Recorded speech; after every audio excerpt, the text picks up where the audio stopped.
Dawn comes thin and gray over a ruined village. Smoke hangs low, a sour veil over ash and splintered beams.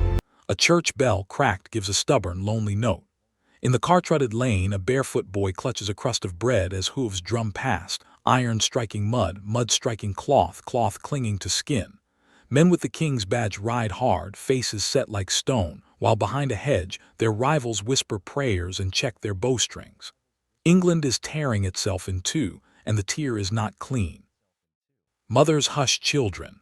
A monk bundles a book under his cloak. Somewhere in a cold tent by a cold river, a claim to the crown scratches itself onto parchment and dares the world to answer. They call it the anarchy, but to those who wake each morning inside it, it is only life. Hunger, fear, and the promise, bitter or bright, that a new hand will soon seize the scepter.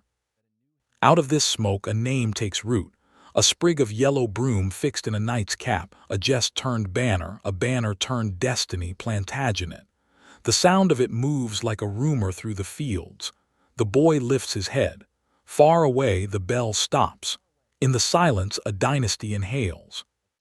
Embers of a crown, Matilda Geoffrey and the making of Henry II. The king dies in a room that smells of tallow and sea salt.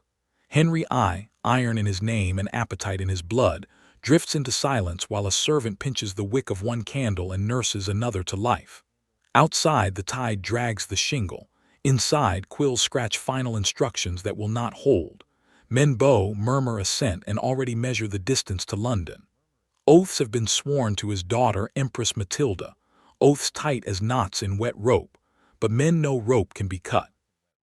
A messenger rides into the gray, hooves splashing black water. By the time the dawn clears, the first promise has broken. In a chapel where frost whitens the stones, a priest warms his hands above a brazier as he tells two anxious knights what they already fear. Stephen of Blois has moved faster. He has won the city, the treasure, the ear of the bishops. He smiles easily. He gives gifts as if money were a spring that will not run dry. He lets men keep what they have taken. A crown is a thing of metal, but it rests on soft matter, trust, habit, fear, and Stephen understands how soft things can be shaped by a strong hand. Bells ring. The word king changes mouths. Across the channel, a woman sits long at a window where rain beads like beads on armor. Matilda listens to the weather as if it were a council. She is daughter to a conqueror's son, widow to an emperor, mother to a boy who has learned to keep quiet when elders speak. They swore to me, she says, not to plead, but to test the sound of the memory. The room smells of wool and smoke. A clerk unfolds a letter sealed with her father's device. The wax is hard now, the lines precise as if cut with a blade. To my daughter, our heir, it is not a spell, it is not enough. We will go, Matilda says, and the air changes, as if a door has opened onto winter. In Anjou, a man laughs and fixes a sprig of yellow broom in his cap. Geoffrey wears youth like a cloak and stubbornness like mail. They call him Plantagenet, half in jest, broom flower hedge-born, but he lets the name ride. Hedge plants hold banks from sliding. Hedges mark borders men will fight to cross. He works at Normandy like a smith at iron, heating, hammering, cooling, and he does not mind if the sparks strike him. We will take the thing that is ours, he tells his captains, and then we will make it fit our heads. His men cheer. His wife watches, a small smile that hides a weight. First we must live, Matilda says, then we can rule. The channel is a band of slate, and the ships ride low with men, horses, and the quiet fear that always climbs aboard at the last moment. A boy stands between two barrels and feels the deck under his feet like a beast that can throw him. Henry is not yet a figure for coin or chronicle. He is a son watching the world take shape. Masts creaking, sailors swearing by saints he does not know, ropes biting into palms. Hold fast, a captain says.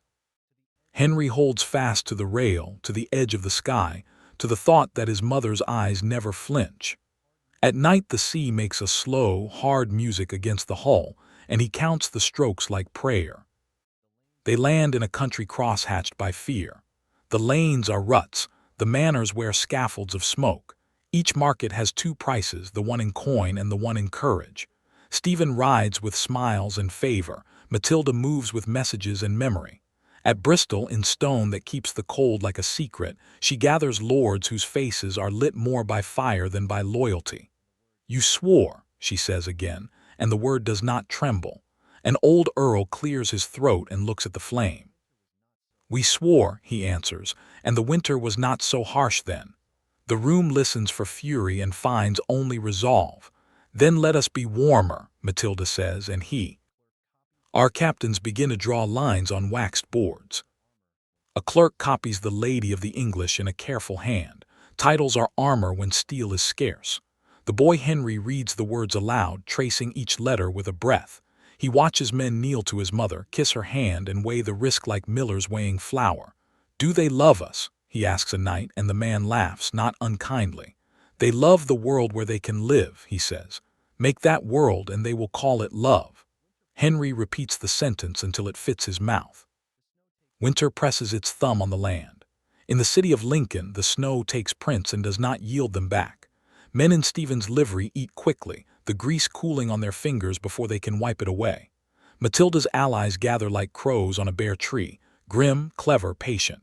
Robert of Gloucester, fierce brother, looks down at the frozen ground and knows the battle will force men to learn how to stand. "The king laughs," he says to a squire as he tightens his glove, "but laughter is not a shield." He nods toward a boy on a pony by the baggage fire. "Tell the lad to watch," he adds. "The field will teach what books cannot." At dawn, the breath of horses hangs white and unmoving. Shields lift, banners stiffen. The wind cuts even through wool and faith. Stephen rides where all can see him, a courage that would be enough if courage alone could bind a realm. He calls his men good fellows and means it, which is balm and also danger. Robert's line steps forward, like a door closing on a draft. Arrow flights rise and fall with a sound like rain on a roof that will not keep. The first break is small, the second is a crack one could hide a coin in, the third is a shout. Stephen swings a club whose iron spikes carry the old, simple story of kingship. If you break the other man, you can write the law. He swings until his arm shakes. He swings until breath is a knife. He swings until men find his legs. When he falls, it is into hands that mean to keep him. Chains clink like teeth in a cold mouth. In the hush after the last cry, the snow hears the words before the people do. The king is taken. A monk writes it in a thin script that makes the news look delicate. In Bristol, a chair is placed on a platform. Matilda mounts the steps like a woman climbing stairs in a house that should have been hers all along. "Lady of the English," a voice proclaims, and the room releases the breath it has been saving for years. Henry stands at the edge, tall now for his age, seeing how a title sits on a person like a visible weight. "We will make order," his mother says. The boy nods, as if he can already see the map smoothing under his hand. But London is a mind made of many minds. It can clap for hope and balk at hunger in the same hour. When Matilda comes to be crowned, the streets fill not just with faces but with fears. Taxes due, old grudges stirred, a rumor that the new rule will be sharp as winter. "Mercy," a fishmonger calls, holding up a hand that smells of the river. "Justice," a reeve answers from a doorway, and the two words collide like carts in a lane that is too narrow for one. The bells begin their slow, stubborn peal. Somewhere a child laughs and is shushed. Somewhere a gate creaks on a hinge. The noise gathers its courage and chooses a side. The air tilts. The first thrown stone finds a shield. The second finds a brow. The third finds a story. London will not have her. In the rush, even brave men remember homes that can still burn and sons who still sleep. Matilda leaves the city on a road that drinks sound. At a ford, the horses splash. At a bend, the wind licks torchlight thin. Behind her, doors slam. Ahead, ravens rise. Henry rides close, keen eyes hardening, learning that victory can turn in a breath and that the ground keeps no promises. "We will return," Matilda says, and the boy feels the words lodge like flint under his ribs. In the far, cold north, a river runs black under ice. In the east, ships stamp their feet on strange seas. In the west, a castle window takes frost in the pattern of a tree that will leaf when no one expects it. The kingdom is a room where the candlesticks have been moved, and the guests are not sure where to sit. A clerk warms his hands and writes by the dim, patient light. In the year of our Lord 1141 things stood on a knife, and the blade chose no one yet. He scratches, pauses, and listens for hooves. On a winter night not far from Oxford, snow begins to fall in the slow, sure way of fate. A shape moves along the city wall, white on white, breath thin as thread, rope burning through gloves, ice biting at skin. Lanterns bob in the courtyard, too late and too low. A woman drops from stone into a world that does not expect her to survive and then watches her run. The tracks vanish in the drift. Somewhere, a boy wakes and hears only wind. Somewhere, a king in chains stares at a beam and counts the minutes by the rat's feet. Somewhere, a crown waits eye. In the dark, like a question. Snow hushes the world so completely that a whisper sounds like a shout. On the wall at Oxford, watchmen stamp their feet and breathe into their hands. Flakes drift into beard and lash until faces blur. On the far side of the parapet, a rope slithers down like a winter river. The figure that follows is dressed in white from hood to hem, fur, linen, frost, all one color, all one purpose. The ground reaches up hard. A breath. Another. Steps pressed flat to the frozen earth. Matilda moves through the snow as if she were the snow itself, a shadow without edges, guided by a handful of loyal souls who have trained their fear to keep quiet. In the dark she crosses the ice Thames, hears it sing its thin glass song under her weight, and does not look down. Beyond the meadows, a horse's muzzle puffs steam into the night. Hands lift her to the saddle. Behind them, the castle lamps flicker, uncertain, and then go still. By dawn, the tracks are a rumor crossed by hare and gust. A nun at Godstow will swear she saw a lady drift through the cloister like a prayer.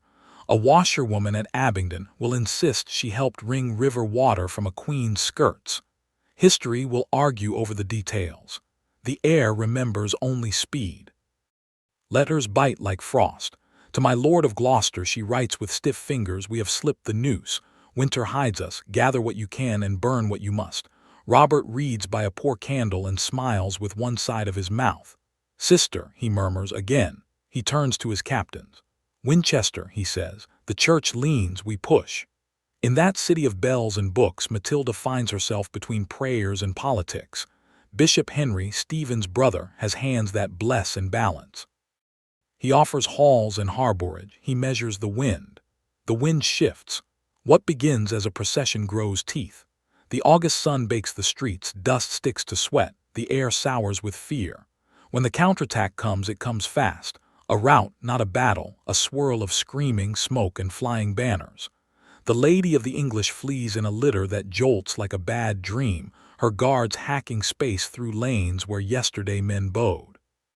Robert turns his horse again and again, a wall of courage in a city of corners, until at last the wall is surrounded. "Yield," a voice says, "for her." He does not ask which her. He hands over his sword. In Bristol the chains lie waiting for a different wrist. In Rochester a door is closed on a different hope. But even stalemate has a heartbeat. A winter later, two processions meet in a gray valley. On one side, Stephen walks lighter than a king should. On the other, Robert walks heavier than a prisoner must. No cheers, only the shuffle of many feet, the cough of a horse that needs salt, the click of a chest latch opening to show the parchment of a truce. The exchange is done without ceremony, like fishermen swapping nets. Each side breathes, not happily, but because it must. A clerk writes the kingdom continues in doubt. A woman reads the line and underlines the last word until the page threatens to tear. Far from these English rooms, Geoffrey grinds Normandy down to shape. He does not ride like a hero out of a song. He rides like a farmer who means to get the field plowed before the rain. Towns make terms, castles blink, and somewhere a child learns to say count and duke as if they were weather. In 1144 he takes Rouen, and with it the old pride of the conqueror's sons. The river lifts traffic like a blessing. He plants his broom emblem where the lilies once looked down and lets the world talk. A letter crosses to England with more weight than its vellum. Normandy is ours. Robert taps the words and grunts. "Good," he says. Matilda holds the page a long time, not smiling. "We have a back," she answers. "Now we need a face." The boy turning into the man spends his days between backs and faces, maps and mud. Henry learns the way a court smells when it is honest: wood smoke, oiled leather, damp wool, and the way it reeks when it lies: too many perfumes and not enough bread. He rides with messengers until he can guess the hour by the chill under a bridge and the taste of dust on a hill.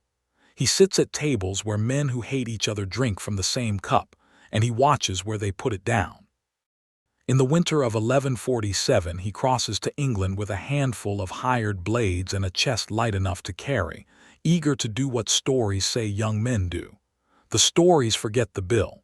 After a failed strike and a few muddy marches, the coin is gone. He goes to Stephen's camp. They say the king laughed when he saw the lad, broad-shouldered, tough-eyed, with his mother's patience coiled under his father's grin. They say Henry bowed and asked plainly for money to pay his men and leave. They say Stephen, charmed or cannier than most, granted it.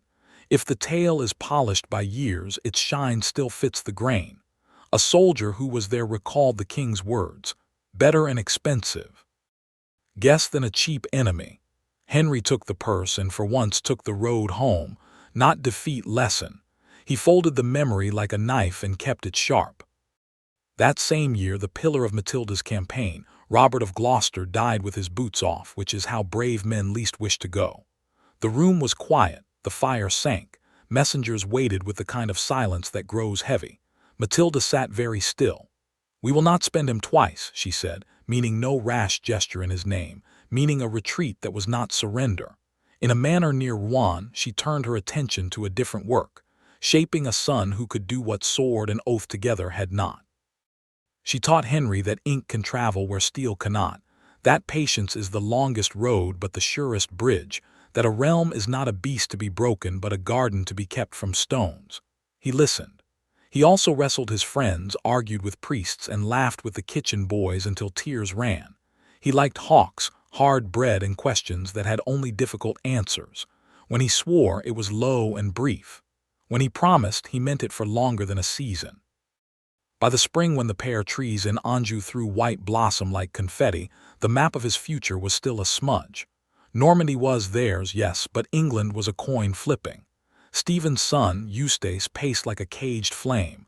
Barons hedged and re-hedged. The church counted its favors like beads. "A door will open," Geoffrey told him, tapping the table, "but not the one you think. Be ready to walk through a door you did not plan." A week later, a letter rode in from the south, stamped with a seal he did not expect to see free. It carried a name like sunlight on armor and a history like a thunderhead: Eleanor. She rode out of Aquitaine like a storm given human shape, golden hair tangled by wind, eyes bright with impatience, a bearing so proud it straightened the spines of men who merely stood near her. Eleanor was 29, twice a queen in all but name, newly divorced from Louis of France after years of cold duty, closed doors, and a marriage stitched together by politics rather than fire. In the courts of Poitiers she had been a sun, in the halls of Paris she had been a shadow. Now she was free, free with lands vast as imaginations, free with wealth enough to turn a prince into a king, free with a will as sharp as any blade in Christendom. And she was hunted. The news rippled through the realm. 2 men, powerful, ambitious, eager to seize her and her lands, were already riding to capture her. Not woo, not wed, capture. In Aquitaine, a woman who ruled her own inheritance was a prize armies would spill blood to possess. Eleanor understood this better than anyone. She calculated the miles, the pursuers, the speed of her own escort. She had 2 daughters already and no patience left for cages, velvet, or iron. So she did the only thing that made sense to a mind that refused to break. She turned toward Anjou. Henry received her like a man struck by a bolt of lightning he had been walking toward without knowing it. One chronicler would later claim, perhaps too poetically, perhaps truly, that when he first saw her, he froze as if God himself had paused the world. She was 10 years older, but she carried her age like a crown. He was 19, but he carried his youth like a torch. Together, they made a shape the world had never seen, but would soon feel in every coin, castle, and court. Their marriage was simple in ceremony, complex in meaning. No grand procession, no gilded arches, no choirs. Just vows spoken with quiet certainty, hands joined, destinies braided. "We will build something that lasts," Eleanor murmured to him once, not in poetry but in iron. Henry looked into her unblinking gaze and answered, "Then let it be built." In the great hearthlit halls of Poitiers and Angers, people whispered that the union was dangerous. Too much power in one place, too much brilliance at one table. Henry had Normandy, Anjou, Maine. Eleanor brought Aquitaine, Poitou, Gascony. Together they held more land in France than the King of France himself, who now eyed their growing influence with dread that tasted almost like grief. "What have I undone?" Louis of France was rumored to mutter. "What have I set loose upon the world?" His bishops answered with silence. His counselors answered with prayers. Henry called councils. Eleanor shaped them. She advised without raising her voice, corrected without humiliating, plotted without being seen to plot. But she was no shadow behind a throne. She was the counterpart. A queen before she was crowned. A mind as sharp as Matilda's, as impatient with smallness, as unwilling to be told to wait. Henry listened more to her than to half his barons, and though some grumbled, others understood. If you want to build a house for centuries, choose a partner who knows how to raise walls and tear down faults. But power does not rise without shaking the ground beneath it. In 1151, Geoffrey died suddenly, quietly, in a fever that burned him hollow. Henry knelt beside the bed, hearing the rasp of his father's final breaths, understanding with a clarity both terrifying and cold. The last prop between him and destiny had fallen. Matilda arrived days later, her veil stiff with travel dust, her silence a deeper grief than any wail. She pressed her hand to Henry's cheek, studying him in a way only mothers of kings can. "You are ready," she said at last. "Now you will be tested." Eleanor stood behind him, steady as a blade hidden in velvet. That winter, Henry crossed to Normandy and met Louis of France at the border. The two men spoke under a canopy while rain pattered like impatient fingers on the cloth. Louis saw in Henry something he had never possessed: force married to clarity, charm bound to unyielding will. He saw Eleanor's lands glowing behind Henry like distant fires. He saw the future of France being rewritten before his eyes. When the meeting ended, Louis rode away with a frown that did not leave his face for weeks. A few months later, as spring softened the rivers, news came across the channel in a single, breathless message. "Stephen is failing. His son Eustace is dead. England groans under the weight of war. The realm begs for peace." Henry looked toward the gray line of sea and said simply, "Then we must go to them." England, meanwhile, was cracking. Famine nipped at villages. Wolves grew bold.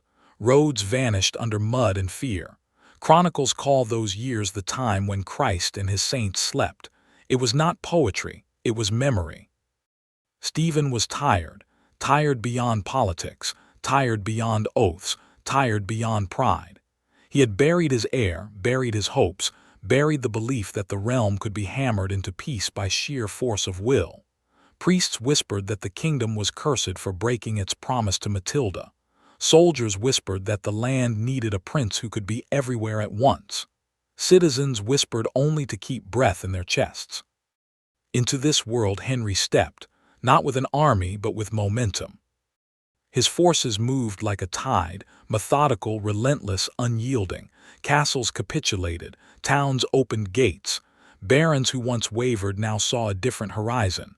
"He will be king," one murmured, "whether today or tomorrow." Even Stephen's remaining allies felt their conviction tremble. And then, in a hall lit by torches that smoked like weary spirits, Stephen made a choice no one expected. He set aside the claim of his younger son, William. He called Henry to him. He looked at the young man, Matilda's iron, Geoffrey's fire, Eleanor's brilliance, and saw a future larger than his own fading strength. A treaty was drafted at Winchester. Its ink was the closest thing England had known to hope in 20 years. Stephen would remain king until death. Henry would be his heir. The war would end. The crown would pass cleanly, peacefully, as if fate were finally tired of watching Englishmen bleed.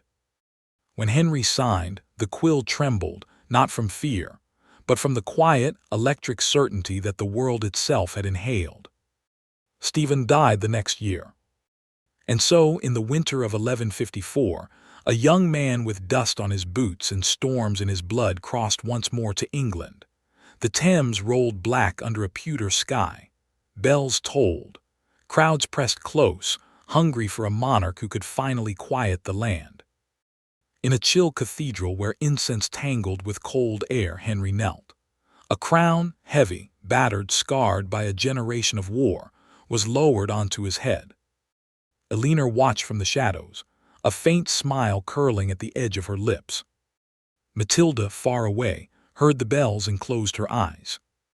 England's exhale was almost audible.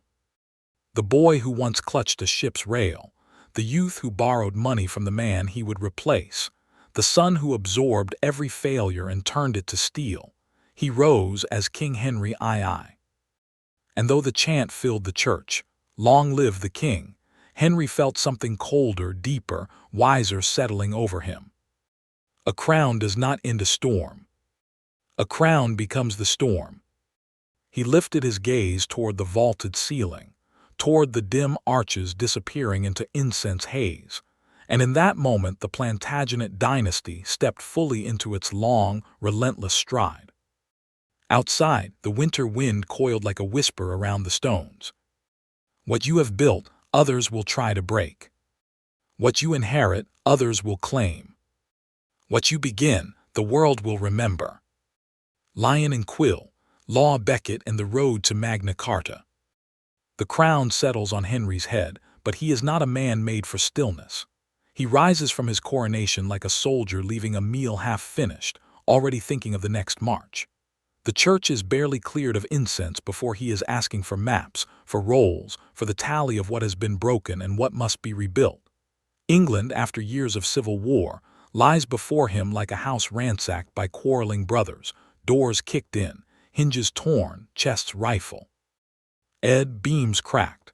He walks through that invisible house with a gaze that notes every fault. He does not sit easily on thrones. He sits on saddles. In the first years of his reign, if you stood by any Roman road or muddy track, you might have seen him.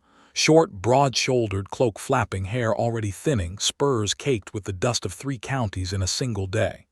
Henry rides like thought itself, swift, restless, looping between England and Normandy, Anjou and Aquitaine, as if afraid the world might shift behind his back. He listens, he asks, he rages, he laughs, he punishes, he forgives. A peasant complaining of a lord's cruelty might find, to his astonishment, that the king himself has come to hear him. A baron might find, to his discomfort, that excuses sound thin when spoken under that sharp, fox-bright stare. What he sees appalls him. Sheriffs fat from stolen fines. Lords holding private courts where judgment is a coin and the poor cannot pay. Bandits turned into petty kings, their keeps thick with plunder while villages rot. Churches shielding wrongdoers under sanctuary, as if stone walls and Latin words were a stronger refuge than justice. Law in these years is not a river. It is a puddle, here and there, reflecting only the sky above it. Henry means to turn the puddles into a sea. He begins with men. He chooses clerks whose ink has more steel in it than most swords, knights whose loyalty is to him rather than to any local lord. He sends them out as itinerant justices, riding circuits through the shires with royal writs tucked safe in leather cases. They arrive at market towns like storms, trumpets, banners, the crack of hooves, the rustle of parchment. Villagers gather in muddy squares while a clerk reads the king's commands, how disputes are to be tried, how murders are to be hunted down, how roads must be kept safe. By the king's peace, the justices say, a new phrase that feels, to many, like the first clean breath after long smoke. In dim, smoky halls, juries of local men swear oaths to tell the truth. The thief everyone knows but no one dared accuse, the brook where a body was found, the merchant who vanished in the forest and never came home. Cases are written down in careful hands, decisions recorded, patterns noticed. Bit by bit, like stones placed in a river to make a crossing, a system takes shape. a process, a common law. Henry is not gentle as he builds it. He can be harsh, impatient, terrifying in his anger. Fines fall like hail on those who cheat or delay. Offices are stripped from those who abuse them. Even his own men discover that closeness to the king is no shield when the ledger of wrongs is opened. But under the anger there is purpose. He wants a kingdom where no lord can stand above the law simply by virtue of being strong, where rights and remedies can be found not only in memory and custom, but written on pages that do not forget. For such a vision, he will need allies as sharp as his enemies. And so, one evening, in a London hall humming with talk, he sees a man whose presence changes the temperature of the room. Thomas Becket moves like someone accustomed to narrow spaces, city streets, counting houses, chancery chambers where shoulders brush and words cut. He is tall, with a narrow, serious face that can, in an instant, flash into a smile warm enough to melt suspicion. His robe is good cloth but not ostentatious. His hands are elegant, the fingers long, ink-stained. Behind those hands lies a mind that tallies debts and favors with equal care. Behind that mind lies an ambition as quiet as it is vast. They talk first of hawking, the stories say. Two clever men circling each other with talk of birds and rivers, of leashes and wind. Then they talk of money and the circle narrows. Thomas can account for revenues and expenditures down to the last penny of a distant manor and the last rent of a forgotten field. He knows who owes, who lends, who cheats, who can be pressed, who must be soothed. Henry listens, amused, impressed, then delighted. Here is a man who hears the kingdom the way Henry sees it, as a pattern of flows, of power, of obligation and opportunity. Thomas becomes his chancellor. The change is swift and dazzling. One day Thomas is a clerk with influence. The next he is the hand that seals the king's charters, the eye that sees each petition, the voice that announces the royal will. He rides with Henry, dines with Henry, laughs with Henry. At court, they are spoken of as two halves of one force, lion and fox, sword and quill. Henry throws his arm around Thomas like a brother. Thomas entertains him with showmanship that half the court finds shocking and the other half secretly admires. They stage mock battles on the river. They sponsor tournaments that glitter with gold and bruises. They talk deep into the night of what England is and what it might become. Yet beneath the camaraderie is a tension, like a string drawn slowly taut. For Thomas is a cleric, an dare the cloth and courtly polish beats the cautious heart of a churchman who knows where worldly power must stop. He enjoys the luxuries of office, fine horses, rich food, jewels, but he has not forgotten the weight of the tonsure, the call to another kind of obedience. He walks between two altars, one of stone and candles, one of oak and steel. Henry expects him always to bow to the latter. The first cracks appear over men other kings would never have noticed. A priest commits a crime, ugly, brutal, unforgivable, against a villager who has no hope of redress except in the king's courts. But the priest claims benefit of clergy, that ancient privilege that draws a circle of immunity around those who wear the church's cloth. He is tried in an ecclesiastical court, where the worst punishment likely to fall on him is defrocking, penance, exile. No flogging, no death, no visible recompense to the broken victim. Henry hears the case and feels rage like cold iron in his throat. What kind of justice is this, he demands, where my people bleed and I cannot touch those who harm them? He sees more than one priest. He sees the shape of a shield large enough for many cowards to stand behind. He sees, in the soft words of church autonomy, a hard refusal to let royal law flow where it must. To him, it is not only a question of criminality, it is a question of sovereignty. Thomas, as chancellor, has often found ways to balance king and church, to smooth rough edges, to delay decisions until they can be safely forgotten. But this quarrel will not soften. Henry wants clerics accused of serious crimes to be answerable to royal justice. The bishops insist their own courts are sufficient.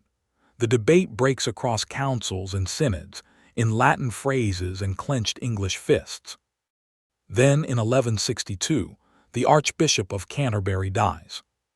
The chair at the heart of English Christendom empties, and with it opens a chance Henry cannot ignore. If he can place his own man there, his friend, his chancellor, his Thomas, then perhaps the line between royal law and church privilege can be redrawn in his favor. "Take the sea," Henry urges, eyes bright. "Serve God," he says with a smile that means in me. To him the roles are not in conflict. To Thomas they are two roads that cannot be walked with the same stride. Thomas resists at first. He tells Henry plainly that if he becomes archbishop he must serve the church above all. "You will gain, not a servant, but an opponent," he warns. Henry laughs the warning aside as if it were a jest. He thinks he knows this man too well to fear him. He has seen Thomas jest, hunt, drink, cleverly undercut enemies with a few precise words. He has not yet seen him kneel. The day of Becket's consecration dawns gray and quiet. The cathedral, heavy with incense, hums like a hive. Thomas lies prostrate before the altar, stretched full length on cold stone, his fine robes pressed into dust. Above him the chants swell and echo. Around him the pillars rise like trees. For a long moment he is neither chancellor nor archbishop, neither courtier nor king's man. He is simply a soul weighing itself. When he rises, something in him has changed. He puts aside the gaudy silks, the jeweled cups, the light, reckless generosity that thrilled courtiers and scandalized sober men. He lives more simply, eats more sparingly, gives more freely to the poor. He moves with a gravity that unsettles those who thought they knew him. And when Henry next presses him on the question of clerical criminals, Thomas does not bend. He stands. "You ask what I cannot grant," he says, voice low but steady. "The church is not a field for kings to plow." In that moment, the easy laughter of years cracks like ice under too much weight. Two strong wills, once aligned, now face each other like cliffs on opposite sides of a narrowing sea. Between them lies England's future. The court feels the shift before anyone names it. Conversations grow careful. Servants listen twice before speaking once. The air in Henry's halls thickens like weather before a storm. Word spreads quietly, then boldly, that the king and the archbishop no longer walk side by side. And when two giants pull in different directions, the whole realm learns to brace itself. Henry summons councils. Thomas attends, robes flowing like shadow and flame.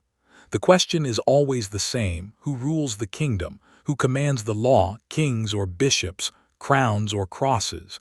Henry wants clarity. Thomas offers conviction. At Clarendon, in a hall hung with tapestries that muffled more than they adorned, Henry calls his barons to witness. This is no mere debate, this is a reckoning. Torches spit smoke. Scribes stand ready. Men shift on their benches, uncertain whether they are watching history or disaster take shape. "Write the customs," Henry commands. "Let the laws of my grandfather be set down plainly." The constitutions of Clarendon, 16 articles hammered from memory, argument, and royal will, are read. Aloud, they aim to bind clerics to the king's courts, to curb appeals to Rome, to prevent church officials from slipping beyond the king's grasp. Many lords nod. They have suffered under church privilege as much as the common folk. The wider church, however, feels the iron in every clause. Thomas listens in stillness. When the clerk finishes, when the last echo dies on the rafters, when every eye turns to him, the archbishop speaks, not with fury but with sorrow. "These articles wound the liberty of God's house." Henry's jaw hardens. "Will you sign?" Thomas hesitates a heartbeat too long. The king explodes. Witnesses later say his fury shook the table, the floor, the air itself. Henry shouts that Thomas is ungrateful, disloyal, swollen with pride. Thomas, battered by the force of it, feels his resolve bend, just enough to break. Under pressure unbearable to behold, he yields. He touches the document. He seals what he cannot accept. He weeps that night. It is said he lay on the cold floor of his chamber and begged forgiveness, not from the king, but from God. In the morning he rises with the clarity of a man who has burned through weakness. He sends word to Rome. He retracts his assent. Henry hears the news, and something ancient and volcanic in him stirs.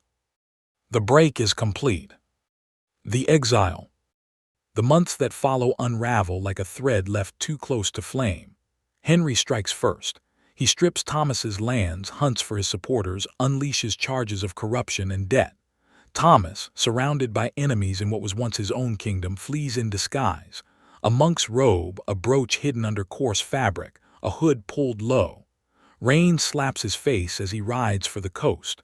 The wind tastes of salt and exile. He finds refuge in France. Louis VII, the very king Henry detests, receives him almost eagerly. At Plantagenet, then Sens, then other quiet cloisters, Thomas becomes a figure both humble and unbreakable. He studies. He fasts. He writes letters, many letters, filled with a conviction sharper than any army Henry can muster. The two men wage war, not with weapons, but with parchment. Henry pressures the Pope. Thomas writes to him. Henry confiscates church revenues. Thomas excommunicates royal officials. Henry sends ambassadors. Thomas sends curses. England becomes a chessboard whose squares stretch from Canterbury to Rome. And yet, despite the letters, the threats, the anger, Henry does not send men to kill Thomas in France. Thomas does not call openly for rebellion. They are enemies, yes, but enemies bound by a history neither can sever. In Normandy, during nights of fire-lit councils, Henry sometimes stands apart from his advisors and stares at the dark doorway. Is he expecting Thomas to stride through it, to argue, to laugh, to bow? No one knows. The return. Years pass, 6 of them, heavy and strange. The world changes. Eleanor and Henry grow colder, then distant, then quietly hostile.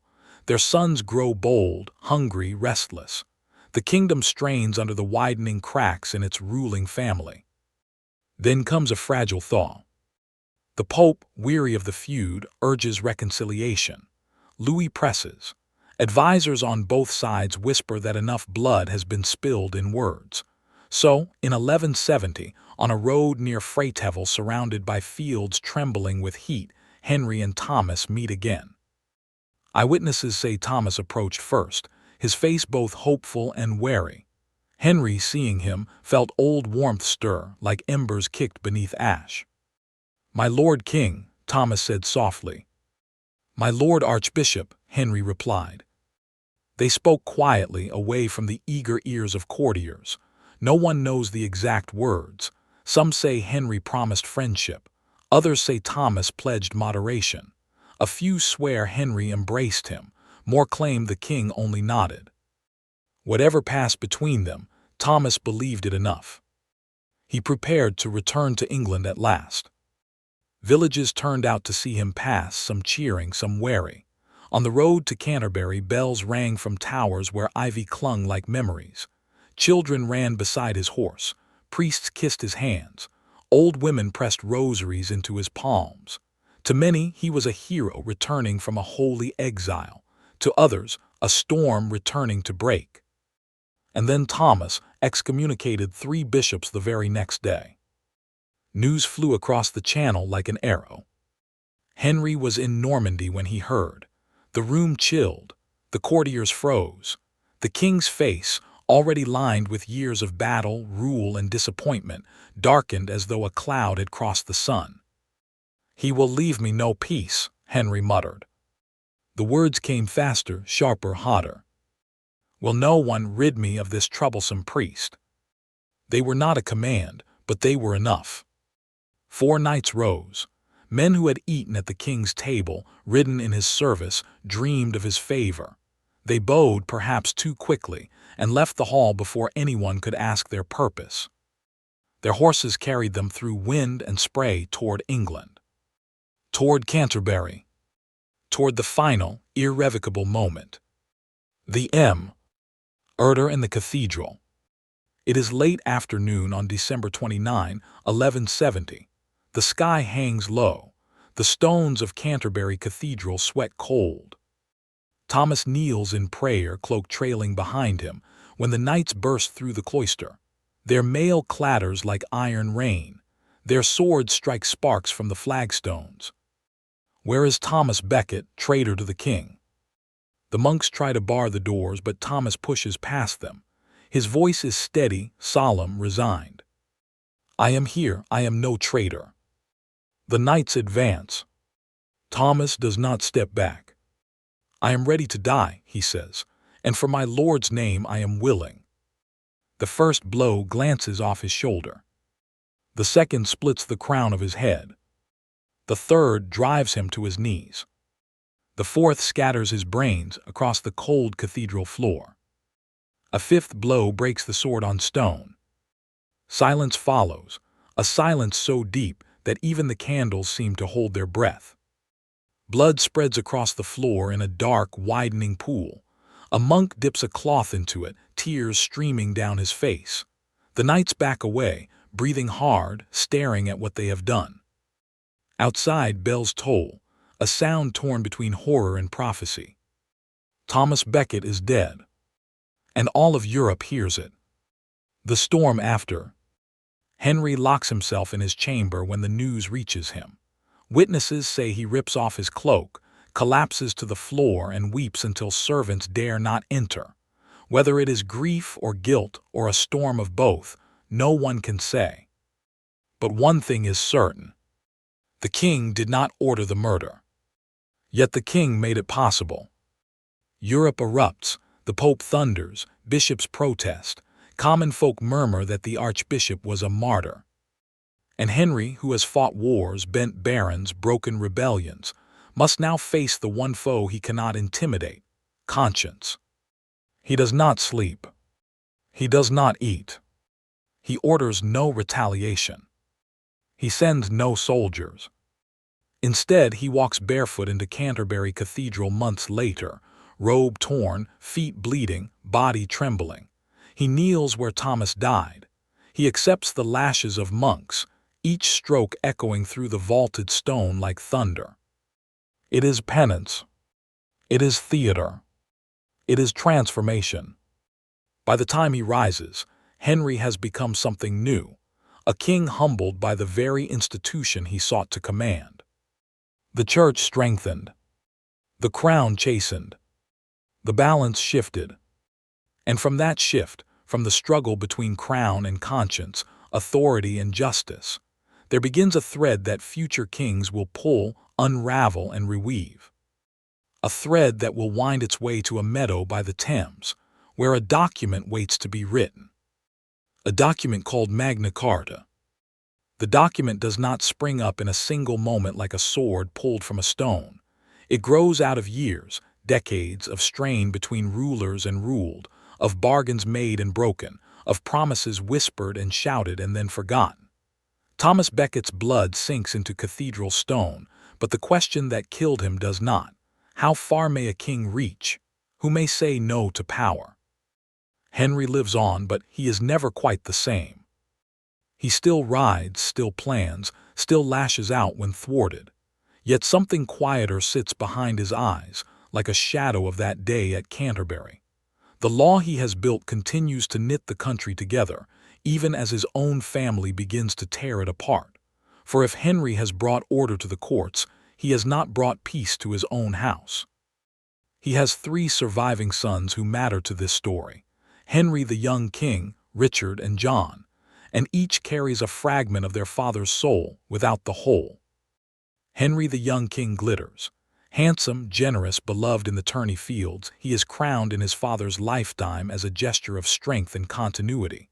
But he is given no true power, no realm of his own, only the hollow circle of a title.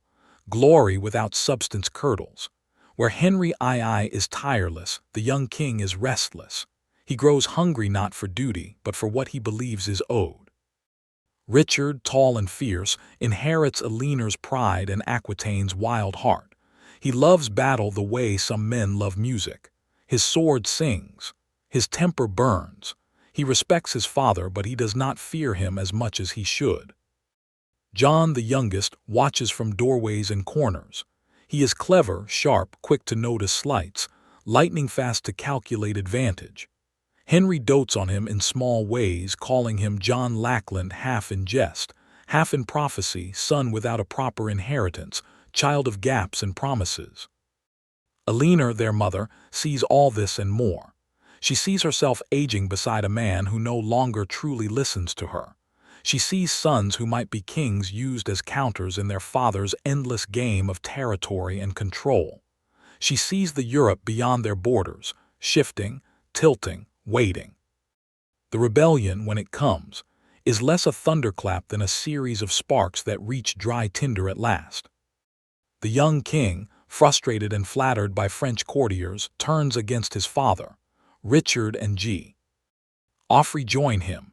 Eleanor supports them. The rising spans borders, barons in England, lords in Anjou, princes in Brittany, all eager to test the strength of a king grown older, a realm stretched thin. Henry responds with his old, terrible energy. He rides, negotiates, buys off some, crushes others.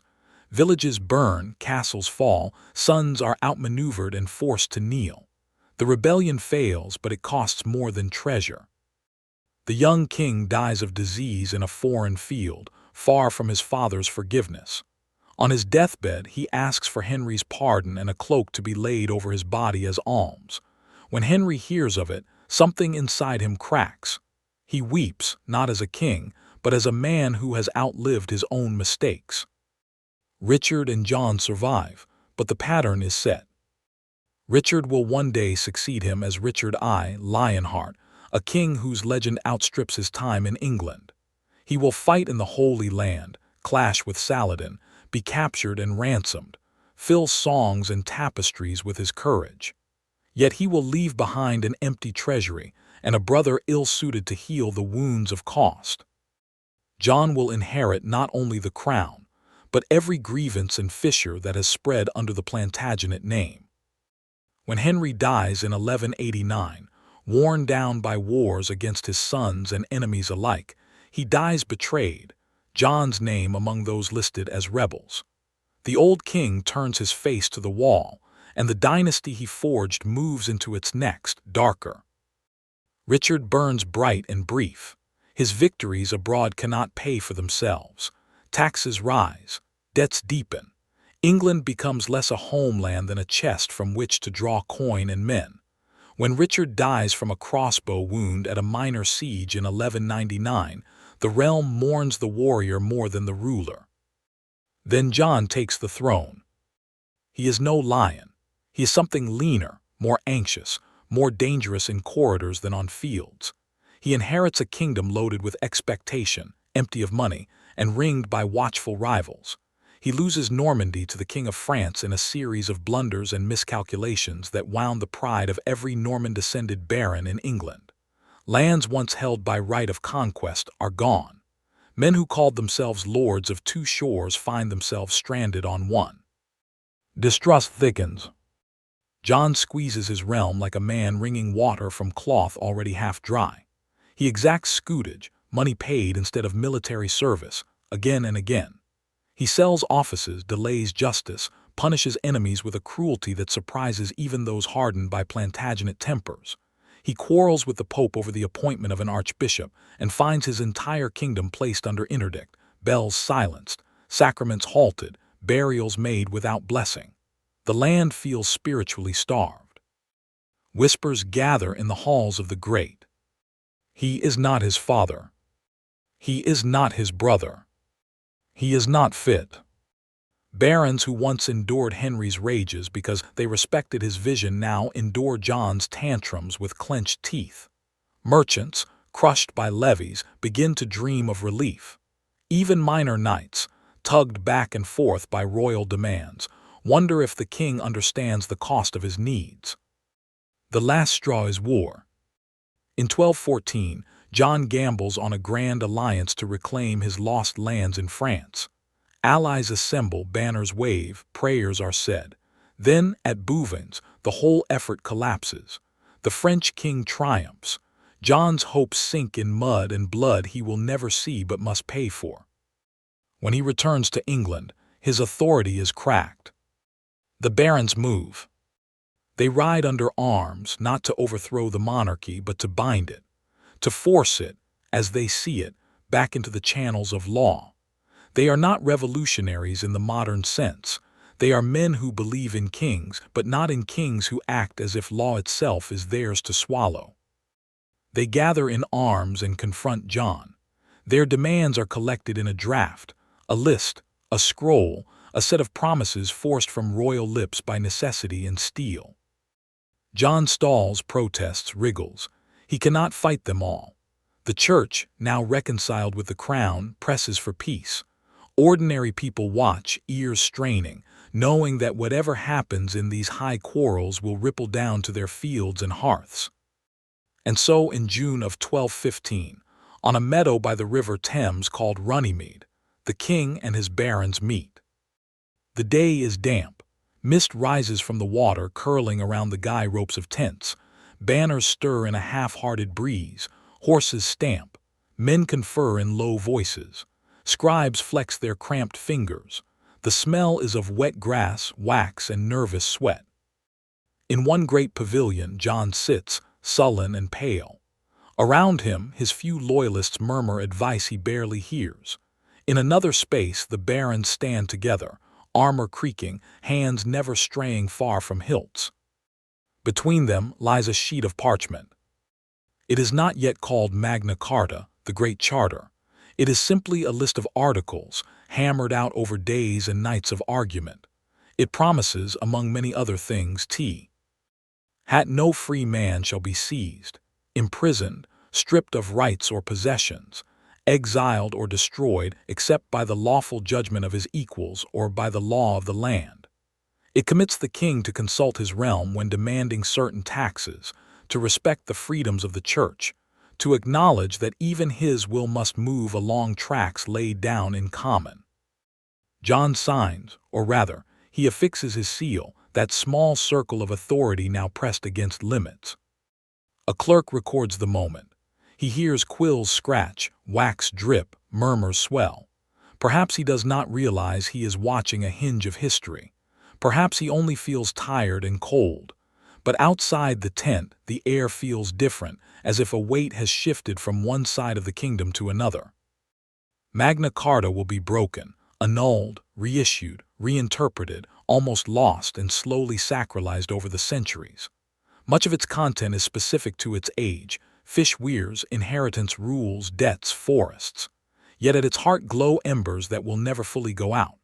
The idea that power must be bound by law, that even kings must answer to something beyond themselves, that the word right has a place beside the word command. On that meadow, under a low English sky, the Plantagenet drive for dominion collides with the stubborn insistence of subjects who refuse to be merely subjects. A new balance is born, uneasy, fragile, evolving. In the years to come, other kings will test that balance. Some will strengthen it. Some will nearly destroy it. Parliaments will grow from councils. Representation will bud from necessity. The very notion of an English people with a shared stake in how they are ruled will deepen. For now, though, the ink is still drying. John rides away from Runnymede seething, already planning how to wriggle free. The barons ride away cautious, not yet daring to believe that parchment can hold against swords. In small homes far from the river, people go on with their lives, unaware that a charter signed miles away has begun to bend the future in their favor. In the shadow of that parchment, a new generation will rise, kings who will build in stone what Magna Carta began in words. One of them will be called Hammer of the Scots, a king who hears in the rustle of that old charter not a limit, but a landscape he must master. His name is Edward, and the age of iron and ash is about to begin. Iron and ash, castles, crowns, and a nation uneasy with itself. The wind across the Welsh marches has a voice, a low, ancient moan sliding over heather and stone. When Edward, son of Henry III and heir to a troubled throne, first rides into that wilderness, he feels it coil around him like a challenge. The land is raw, unforgiving, older than any kingdom drawn on parchment. The mountains watch him with the patience of things that have outlived every would-be conqueror. Yet Edward is not a man who bows to mountains. He rides tall in the saddle, lean, long-limbed, stern, eyes the color of winter sea. Those who dislike him call him harsh. Those who follow him call him just. Both are right. The memories of rebellion cling to him like smoke. He spent his youth chasing barons who rose against his father, fighting battles that cracked open the realm's notion of unity. Now, with the crown finally secure on his brow, he intends to make England whole, not just in name, but in iron. He begins where the ground itself rises up in defiance. Part I. The hammer falls, approximately 700–800 words. Wales is not yet a country in the way England thinks of countries. It is a tapestry of lordships, rivalries, mountain fortresses, and poetry. Its princes speak of freedom while sharpening spears for neighbors. But in the late 1200s, one man emerges with the will to shape those fractious lands. Llewellyn ap Gruffydd, a prince who fights like a wolf and negotiates like a fox. He dreams not of raids and tribute, but of legitimacy, a Wales recognized, respected, whole. To Edward, that dream is a threat. The memories of his father's weakness and the barons' rebellion still ache like bruises. Disorder terrifies him. A kingdom must be unified as a blade is unified, no cracks, no exceptions. When Llewellyn refuses to come to Westminster to pay homage in person, Edward hears not a diplomatic slight but a warning. If one prince can say no, others will follow. He answers with an army. The march begins with the grinding weight of siege engines dragged through mud. Smiths hammer iron shoes onto horses grown restless with anticipation. Banners, 3 lions on red, snap like whips in the wind. Edward rides at the forefront, the sort of king who inspects 4 depths himself and sleeps on the ground beside common soldiers. Rain lashes the column. Wolves pace the hills. But the English advance with the inevitability of tidewater. Llewellyn holds out briefly, but the wars are uneven from the start. For every Welsh hill fort, Edward builds a castle. For every rebellion, he sends more men. Conwy, Caernarfon, Harlech, they rise from th. Rocky coast like giants, stonework so precise that it catches the breath even of those who fear it. These are not just fortresses. They are statements carved into the landscape, declarations in mortar and lime. Order lives here. Resistance breaks here. One winter evening, as the ocean heaves against Caernarfon's unfinished walls, a mason wipes sweat and dust from his face and murmurs to another. He builds as if he means to stay forever. The other answers, kings do not build for their years. They build for their shadows. The shadow grows. In a final clash near Builth in 1282, Llewellyn falls, cut down in a skirmish so small it feels unworthy of ending a legend. His body is stripped. His head is sent to London. The Welsh poets cry out, the English scribes record, the mountains remain silent. Edward orders the conquered lands reorganized, their laws remade, their castles garrisoned. His son, born at Caernarfon, is proclaimed Prince of Wales, a title meant to anchor English authority in Welsh soil.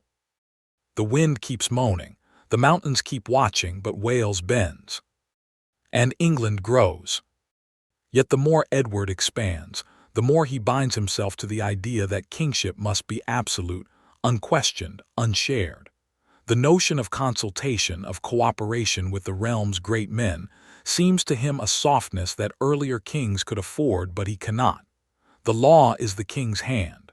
The realm is the king's body, and anyone who pulls at the seams threatens the whole. Still, something new is stirring in the kingdom he believes he has mastered. It begins not in castles or courts, but in gatherings, groups of men summoned to give counsel, approve taxes, voice grievances. Meetings that once seemed conveniences become expectations. Expectations become customs. Customs become a truth whispered in halls from Winchester to York. What touches all should be approved by all. England is changing, and the king must change with it or be changed. A realm begins to speak. The years after Wales bend to Edward's will are deceptively calm, like the stillness that gathers before a gust breaks over a field. The king rides through England in long, measured circuits, dispensing justice, inspecting castles, seeing firsthand the realm he believes he has welded into coherence. He is tireless, precise, convinced that order lies only where the crown's shadow falls, and for a time it seems as if nothing can unsettle the iron rhythm of his rule. But beneath the polished stone of his new castles and the solemn murmurs of his courts, the kingdom is shifting. It begins with murmurs, nothing more than restless talk in drafty halls where knights warm their hands over braziers and gentry thumb the edges of charters. They trade stories about royal officers who squeeze too tightly, about taxes levied not for war but for the idea of war, about old customs overridden by new rules pronounced from far away. These complaints have always existed, but now they gather into something more coherent, a kind of pressure, a kind of shape. For Edward, law is a tool, a weapon, even sharpened to carve the realm into order. But for the men who must live inside the cuts and curves of that legal blade, law is becoming something else, a shield, a defense against the crown's heavier hand.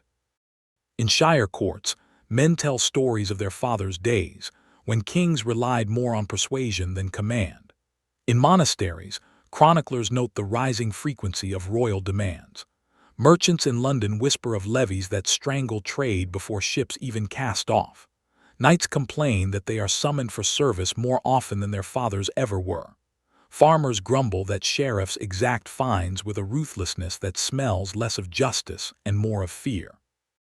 And yet, this is no rebellion. This is no uprising.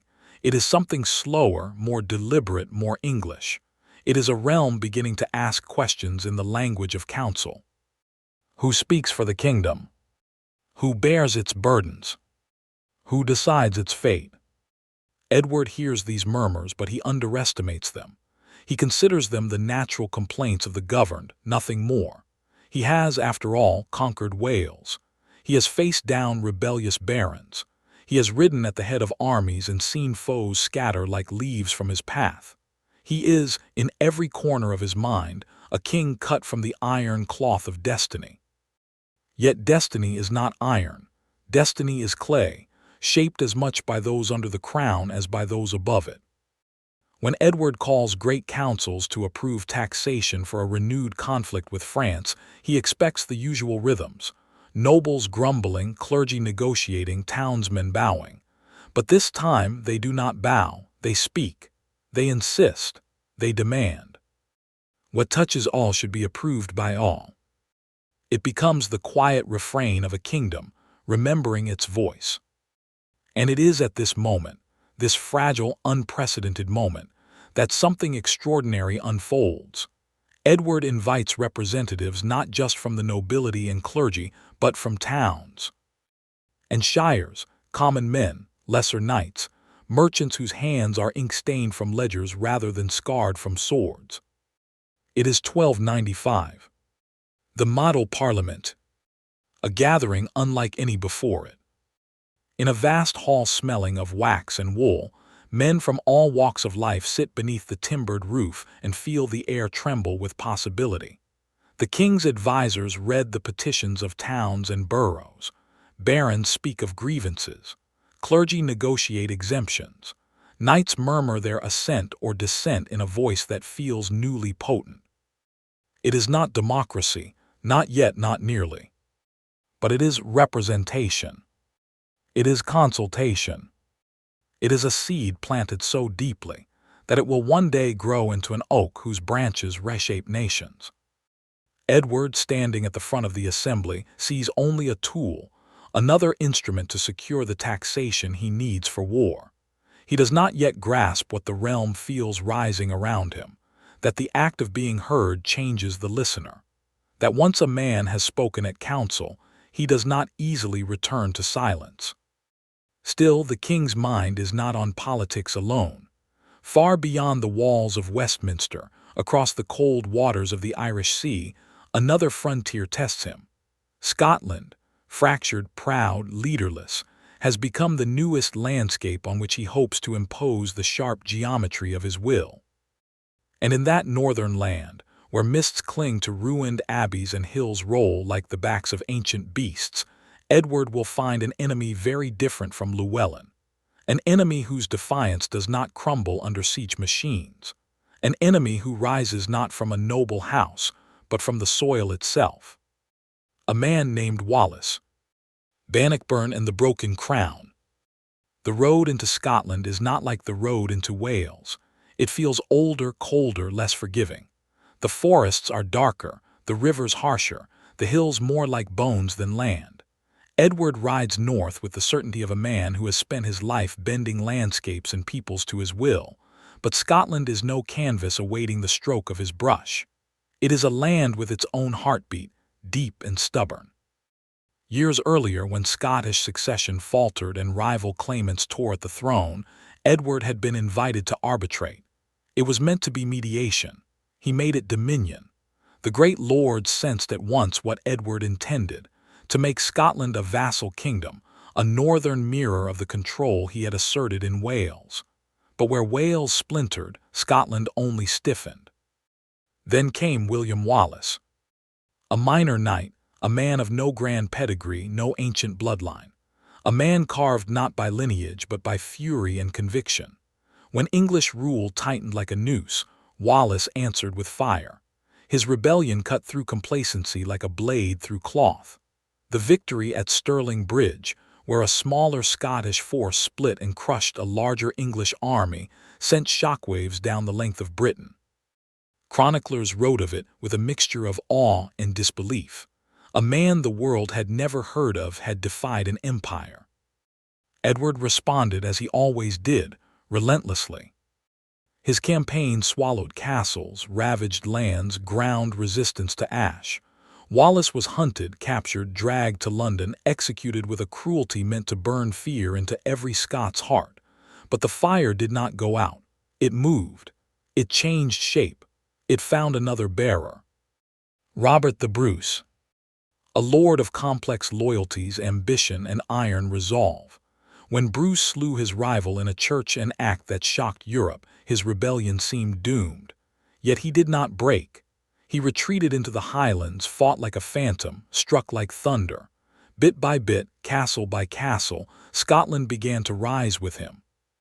Edward, aging yet still formidable, marched north again and again, always believing that one more campaign would end the matter. But Scotland was teaching him a truth even he could not fully crush. Some kingdoms are not conquered. They endure. In 1307, as he rides north once more, sick, exhausted, wrapped in furs he once would have scorned, Edward dies on the road at Berg-by-Sands. His body is carried south, but his legend remains fixed in the northern air like the echo of a hammer blow. His son, Edward II, inherits the crown, and none of the steel that forged it. A crown unmade. Where Edward I was iron, Edward II is wax. Where his father commanded respect by mere presence, Edward commands doubt by simple breath. He is generous, affectionate, warm-hearted in ways a king may be privately, but disastrously in public. He elevates favorites with reckless devotion, most infamously Piers Gaveston, a charming exile whose wit slices more sharply than any sword. Gaveston mocks lords behind their backs and sometimes to their faces. He invents nicknames for the greatest nobles of the realm, cruel, cutting names that stick like thorns. The Black Dog of Arden. The Burst Belly. The Hog. The Baron seeth, not merely at Gaveston but at the king who sees in him a joy he cannot find in them. England, which once marched under Edward I like a single animal with a single heart, now splits into factions. And Scotland. Scotland rises. While Edward II dallies, Robert the Bruce presses advantage. One by one, Scottish strongholds fall. One by one, English hopes dim. At last, in 1314, the reckoning arrives on a field called Bannockburn, a marshy stretch of ground near Stirling Castle, where the summer air hangs thick and the earth itself seems to pulse with foreboding. Edward II commands a massive army, glittering with banners and armor. Bruce commands a smaller force, lean, hard, welded by hunger and faith in their king. On the eve of battle, a Scotsman watching the English encampment murmurs, "They outnumber us." His companion replies, "Aye, and we outfight them." In the morning, the English cavalry charges, expecting the world to bow as it always has, but the Scots hold. Their spearmen stand in schiltrons, tight, bristling hedgehogs of ash wood and iron tips, absorbing the shock like ancient trees gripping bedrock. Panic ripples through the English ranks. Horses flounder. Men fall. The field becomes a graveyard made of mud and steel. By day's end, the English army is broken, shattered so completely that chroniclers struggle to find words large enough to contain the defeat. Bannockburn is not just a battle. It is the unmaking of a myth, the myth of English inevitability. Edward II flees, humiliated, pursued by the specter of a father who would never have allowed such a loss. And England sees what it has never truly seen before. A weak king, a realm embarrassed, a wound that will not heal. The barons stir again. Old grudges sharpen. New ambitions kindle. The kingdom begins to crack from the inside. The she-wolf smile. Into this turbulence steps Isabella of France, Edward II's queen, a woman the chroniclers will call the she-wolf of France, though history will debate how much of the legend is truth and how much invention. She marries Edward young. She watches him love others more deeply than he ever loves her. She watches the kingdom falter, the barons seethe, the people suffer. She watches her husband cling to Gaveston until the barons have the favorite captured and executed. She watches him lift up new favorites, first the Despensers, father and son, men whose hunger for wealth and vengeance seems bottomless. And she waits. Whispers travel through Europe. The queen is neglected, the queen is insulted, the queen is dangerous.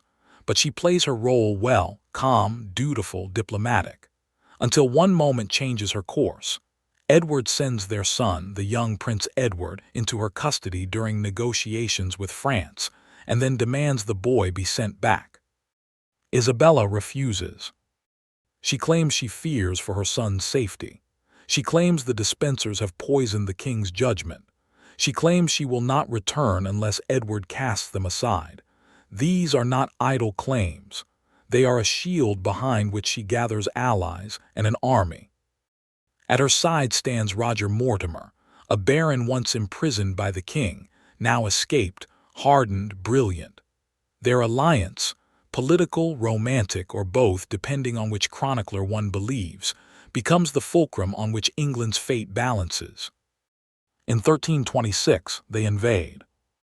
Not with the thunder of massive ranks, but with a small force and a tidal wave of support. Town after town opens its gates. Noble after noble switches sides. The Despensers fall, one hanged, one slowly executed in a storm of poetic justice. Edward II flees west, hunted, cornered, and finally captured.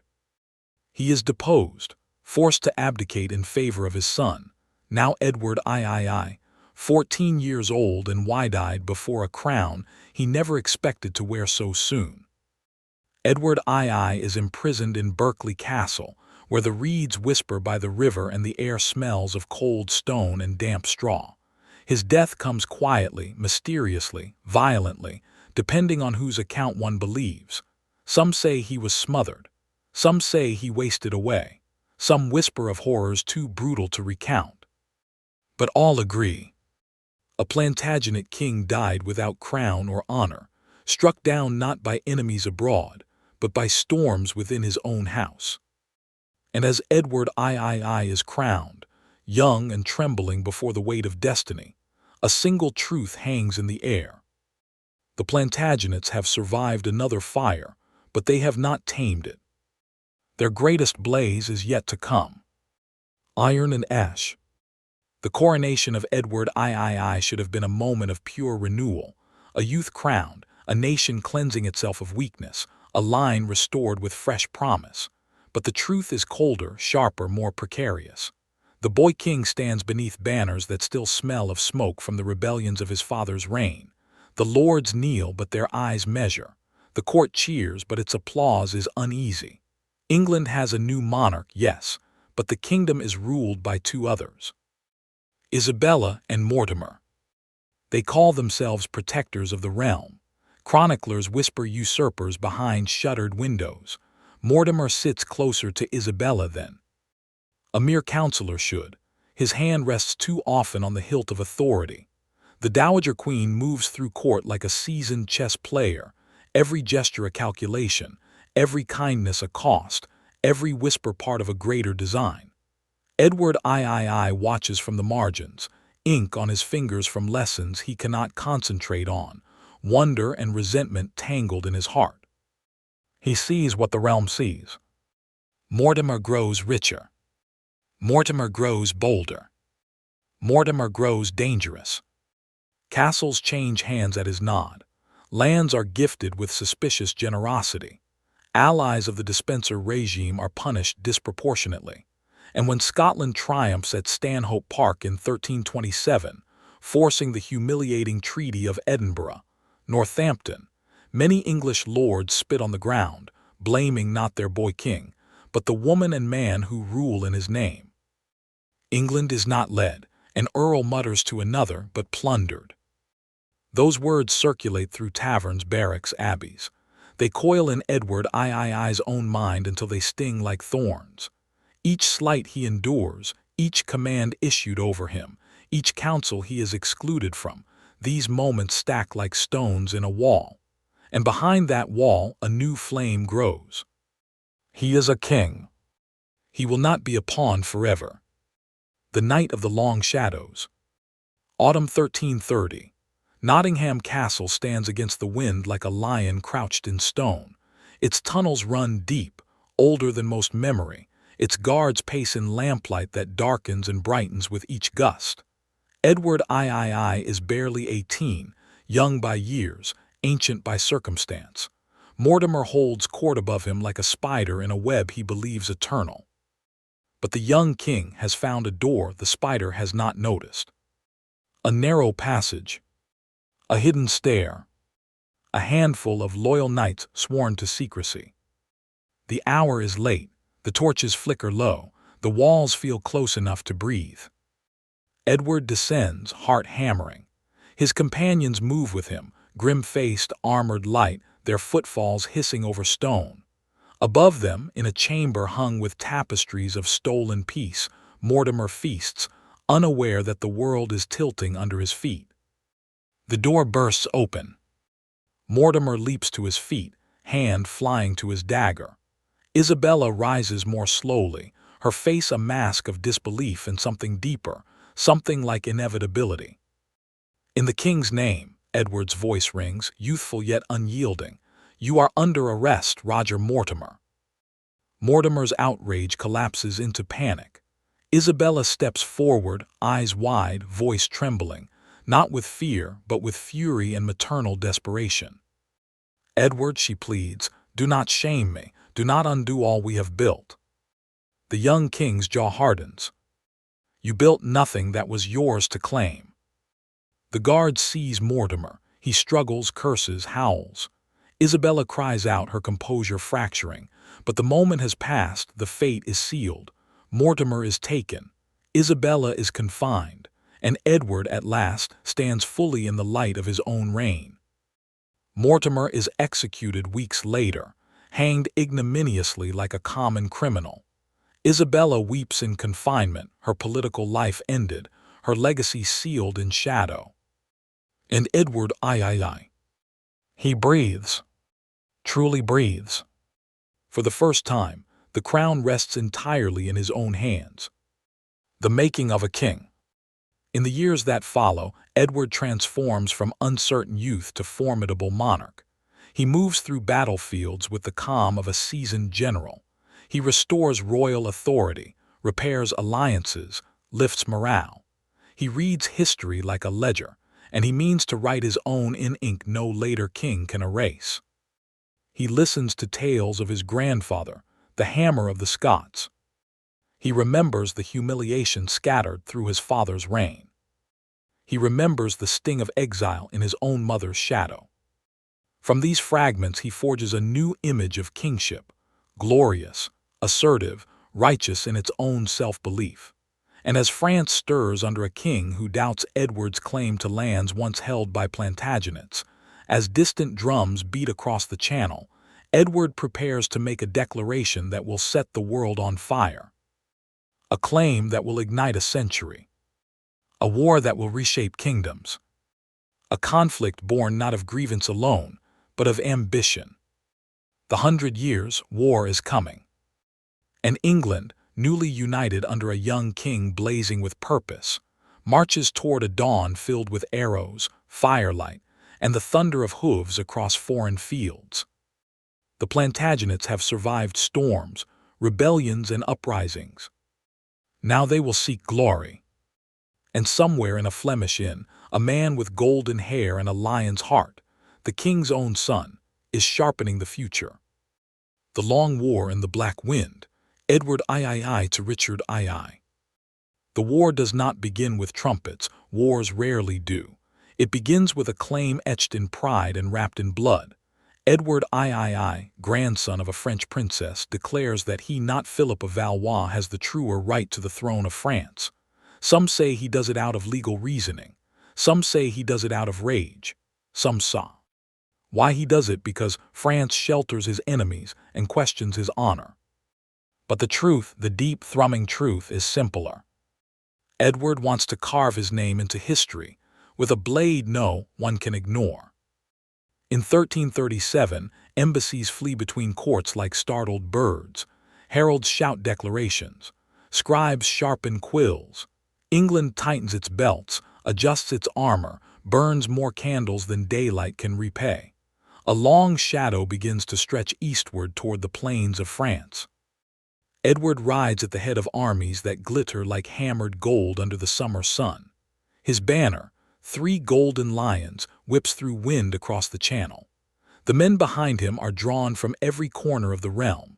Knights in chainmail bright as frost, archers with yew bows reaching their own height, veterans with scars like topography carved on flesh. The king's eldest son, Edward of Woodstock, rides at his side. A boy to some, a prodigy to others, he wears blackened armor that swallows the light. One day he will be called the Black Prince, though he does not yet know this. For now he is simply a youth shaped by war's harsh schooling. He learns quickly, too quickly. In 1346, under a sky the color of steel, Edward's army faces the French near a small village that will soon be burned into legend, Crécy. The French arrive in thunder, nearly twice the number of the English, heavy with cavalry, swollen with confidence. Their banners ripple like storm waves. Their armor clinks like the advance of inevitability. Their king believes the English are a mere obstacle to be trampled under hoof and pride. But England has brought a weapon that France does not yet fully understand. The longbow. At Edward's signal the sky darkens not with clouds but with arrows. They fall in sheets, in rains, in shrieks that slice air. Horses scream as they collapse. Men lift shields too late. The French charge breaks, recoils, tries again, breaks again. It is not courage they lack, it is fortune. In the chaos the Black Prince stands firm. His banner dips once, dangerously low, and messengers rush to tell the king his son needs aid. Edward refuses. "Let the boy prove himself," he says quietly. "Let the day be his." It is. When the dust settles, the French lie scattered, thousands dead, thousands fleeing, pride shattered. The battlefield stinks of blood, sweat, and trampled soil. A chronicler writes that the sun set as red as a martyr's cloak. England has won not only a battle, but an omen. 6 years later at Poitiers, the Black Prince forges that omen into certainty. His smaller force traps the French king, John II, and takes him prisoner. The unthinkable becomes fact. The King of France is led away in English chains. Bells ring across England. Crowds cheer. The Plantagenet dream swells like a sail in a fresh gale. Yet beneath the triumph, something darker gathers on the horizon. something no army can stop, no arrow can shoot down, no treaty can delay. A shadow riding on wind. A black wind. It arrives in ships. It arrives in rats. It arrives in breath. Late 1348, the Black Death enters Dorset like an invisible army. No trumpet announces it, but its march is absolute. In huts and manor houses alike, people wake with a fever that feels like a forge inside their bones. Buboes swell under arms and in groins, purple and hard. Some choke on their own blood. Others deliriously tear at their clothes. Some die in hours, others in days. Edward, victorious in France, now faces an enemy that laughs at swords. London's bells toll until ropes fray. Fields go untended, crops rot, markets fall quiet. Dogs roam streets heavy with the smell of decay. Entire parishes blink out like candles pinched by a cold hand. The world is ending, a child whispers to a friar. No, the friar answers softly, only changing. The king does what he can, orders burials, supports quarantines, prays. But the plague is a tide that knows no authority. Even the royal household loses members. Death becomes a second language. But in the silence left behind, something unexpected occurs. The people begin to matter. Laborers, fewer in number, demand better wages.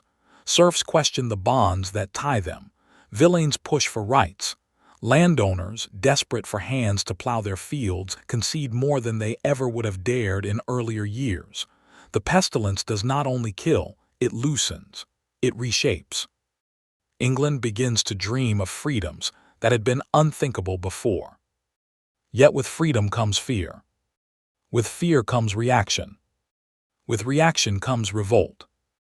When Edward III dies in 1377, old and surrounded by the children of his children, the crown passes to his grandson, a boy of 10 named Richard II. Richard has grown up amid the ashes of plague, the legends of Crecy, and the poetry of chivalric courts. Where Edward III was a lion and the Black Prince a storm, Richard is something else, something more complicated. He loves pageantry. He loves beauty. He loves ideas, dangerous ideas, about kingship as divine. Light not practice craft. But England is restless. England is disgruntled. England is ready to boil. Taxation to fund continued war efforts hits the poorest hardest. In 1381, in the villages of Essex and Kent, anger sparks. Men gather with flails and farm tools. Women carry stones in their aprons. The poor rise, not as rabble, but as a voice. The peasants, revolt sweeps toward London like a storm of boots and fury. Their leader, Wat Tyler, strides at the front, fearless, furious, and convinced that the kingdom must be remade. They demand freedom from serfdom, lower rents, fair laws, and end to corruption. Shockingly, dangerously, many kneel not in rebellion but in hope. "We want the king," they cry. "The king will hear us." Richard, only 14, rides out to meet them at Mile End. His horse shifts nervously. His counselors whisper frantic warnings. The air smells of sweat and anger. But the boy king does something extraordinary. He rides forward, alone. "My friends," he says, voice steady despite his terror, "I will be your leader." The crowd roars approval. For a moment it seems as if a miracle might occur, if the kingdom might tilt toward justice. But the miracle shatters the next day at Smithfield when Wat Tyler is struck down in parley. Swords flash. Chaos erupts. And Richard, the boy who had been a ray of hope, turns cold as stone. "Rustics you are," he tells the rebels, "and rustics you shall remain." The revolt collapses. Its vision burns to ash. Richard II grows into a ruler obsessed with ceremony, symbolism, and the sacred aura of monarchy. He crafts tapestries, hosts magnificent feasts, surrounds himself with poets and flatterers. But the more he polishes the image of kingship, the less he sees the cracks widening under his feet. He exiles critics. He punishes old allies. He confiscates the estates of those who oppose him. His cousin, Henry Bolingbroke, watches carefully. Once loyal, once banished, Henry has steel beneath his courtesy. When Richard leaves for Ireland, Henry seizes his chance.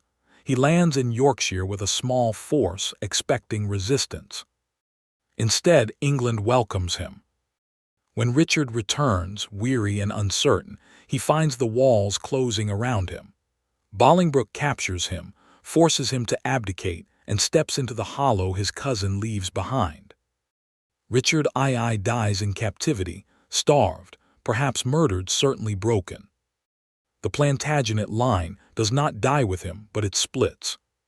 From that split rises a new house, Lancaster, and a crown that once seemed destined to rule the world now trembles on the edge of civil war.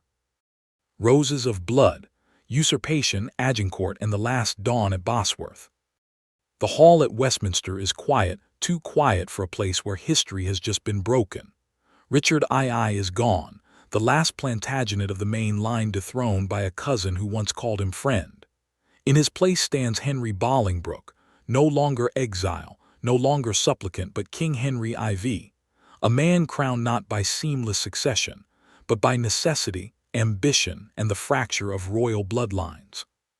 The crown sits awkwardly on his brow, heavy, unsteady, as if it remembers the head it truly belonged to. From the start, Henry rules under a shadow, the shadow of usurpation. Every council chamber he enters feels colder. Every whisper in the corridors tastes of suspicion. His greatest fear becomes his constant companion, that someone, somewhere, believes themselves a more rightful heir. And someone does. Multiple someones, in fact. The Percy family, mighty lords of the North, bristle at the king's ingratitude after helping him take the throne. Their scion, Henry Hotspur Percy, is fire in human form, reckless, fearless, born for the storm of battle. He believes Henry IV owes him more than thanks. He believes he deserves a kingdom's gratitude, perhaps even its future. When promises go unpaid and tempers spark, rebellion explodes. In 1403, at Shrewsbury, father faces surrogate son. Hotspur leads a force of archers and knights against the very man whose cause he once championed. The battle is brutal, mud-soaked, chaos-laced. English arrow feathers litter the air like the wings of broken birds. Hotspur falls, struck through the face by an arrow or cut down by blade. No one is certain. Henry IV gazes upon the young man's body and something inside him buckles. Victory tastes like ash. But rebellions are like weeds, pull one and another grows. Wales rises under Owain Glyndwr, a charismatic, elusive figure who claims prophetic authority and wins early victories that terrify the English court. Scotland probes the border. France flirts with intervention. Henry grows ill, gnawed by guilt, by disease, by the knowledge that the crown he seized is devouring him from within. He grows thinner, grayer, brittle as frost. His son, young Henry, Prince of Wales, watches from the edges of council chambers, restless and wild, wearing a reputation for taverns and mischief like a cloak he cannot shrug off. But when the king collapses in Westminster Abbey, trembling in the chamber known as the Jericho Room, and attendants rush forward, Prince Henry steps into a new self. When the old king dies, the young one rises, Henry V. And with him rises a new blaze that will light the last proud of Plantagenet glory. Henry V does not ease onto the throne, he strikes it like a hammer. Gone is the errant youth of London taverns. In his place stands a man carved by purpose, resolute as iron and twice as cold when necessary. His first acts surprise the court. He reconciles with rivals, restores lands, banishes favoritism, purifies the royal household. It is as if he has shed his skin to reveal something luminous beneath. But peace at home is not his end, it is only his preparation. Henry turns his gaze across the channel toward France, fractured, divided, weak under the madness of King Charles VI. The claim once made by Edward III begins to smolder again. Henry fans it into flame. Some say he seeks legacy. Some say he seeks justice. Some say he seeks the crown of France itself. Whatever the reason, in 1415 he sails. The campaign begins with Harfleur, a siege fouled by mud, dysentery, and rain that falls like a curtain drawn by a vengeful hand. Before the gates, Henry speaks to his men, his voice steady as the beat of a drum. "Once more unto the breach," he cries, not as poetry but as command, and they obey. The port falls, but victory comes with a cost, half his army sick or dead. Still he marches north. Still France gathers its giants. On October 25th, on a field called Agincourt, under a sky the color of tarnished steel, Henry faces an army 4 times his size. The French are knights born from centuries of chivalric pride, gleaming armor, mighty destriers, banners that ripple like storm clouds embroidered with lilies. The English are mud-spattered, exhausted, starved, but they carry longbows. Henry walks the line before dawn, touching hands, meeting eyes, speaking quietly to men who trust him more than their own fear. "We few," he calls them, not as boast but as bond. The French advance.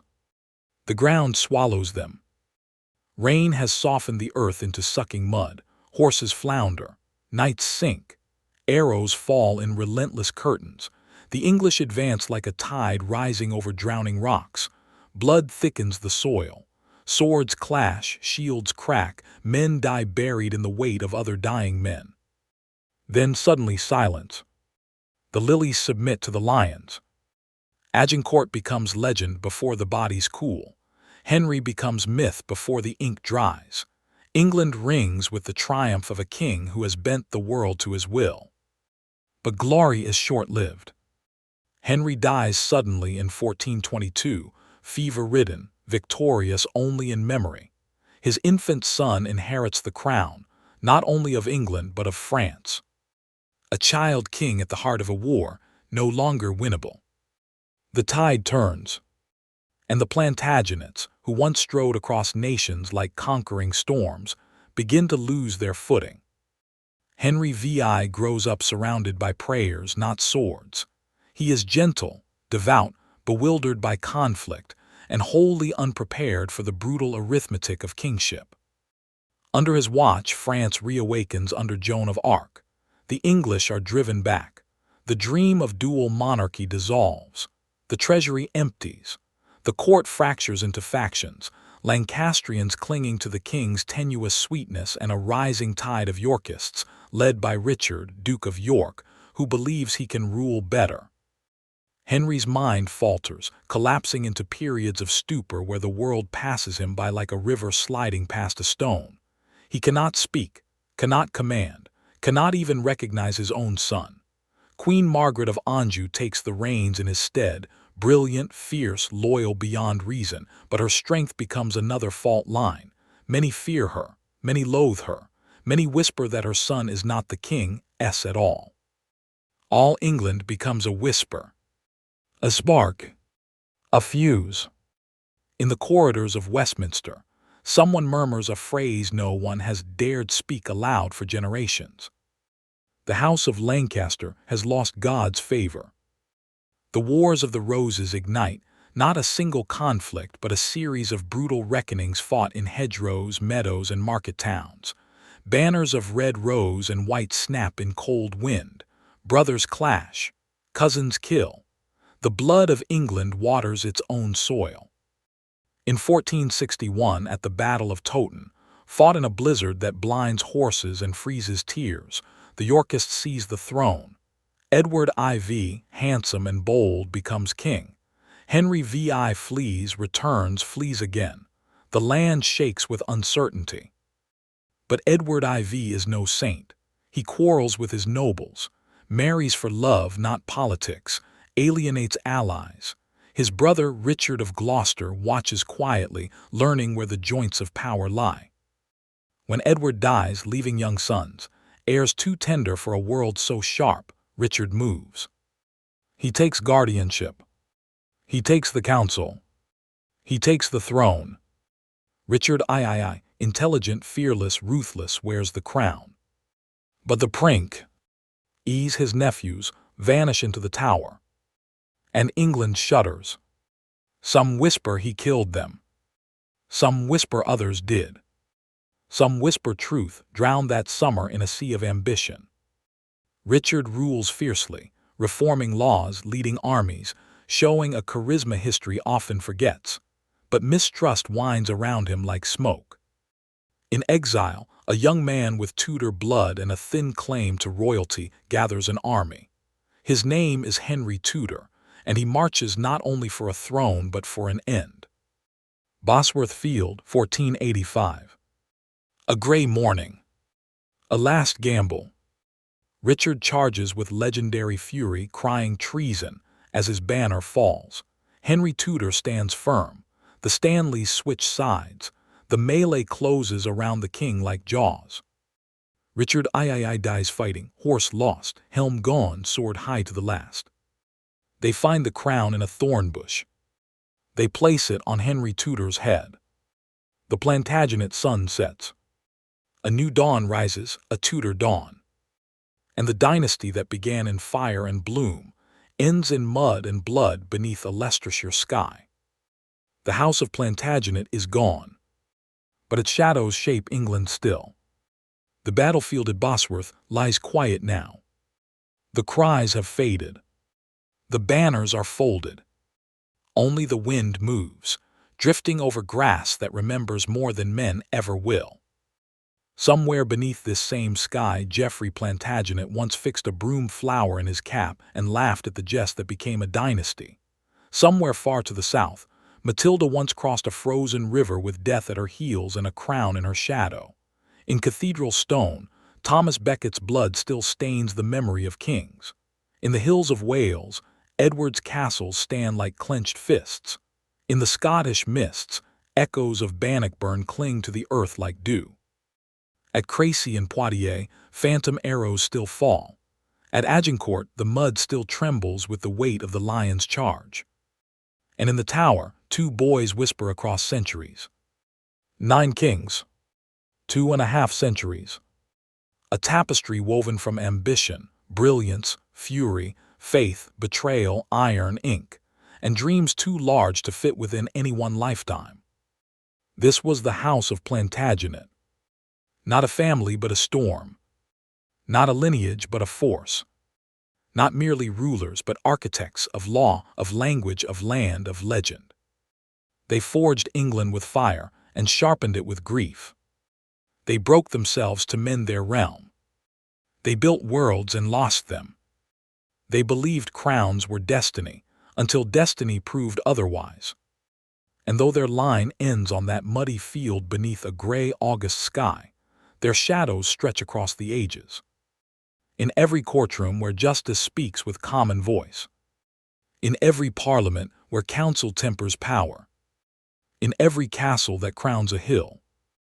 In every story where kings are human, fallible, fierce, fragile, brilliant. In every whisper of England's ancient heartbeat. For dynasties end, but their echoes do not. And as dusk softens the field at Bosworth, the last of the Plantagenet sun sinks below the horizon, leaving just enough afterlight to walk by, just enough to remember, just enough to remind us that every crown is borrowed, every empire is a breath, and every age is only waiting for the next dawn.